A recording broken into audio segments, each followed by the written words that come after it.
তুই সে আমার ভাগ্নি, তুই কি পারবি ভাগনা হয়ে মামির এগোতে সর্বনাশ? না, আমি শুনতে চাই না তোমার কোনো কথা শুনতে নি।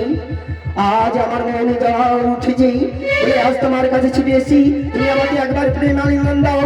তুমি যদি না দাও তবে তোমার কি করবে জানো? কি করবি? আরে এক বাটে মারিব গো কন্যা স্মৃতির কাজে গো, না পাগল করলি কন্যা গো। না লক্ষ্মী না। আজ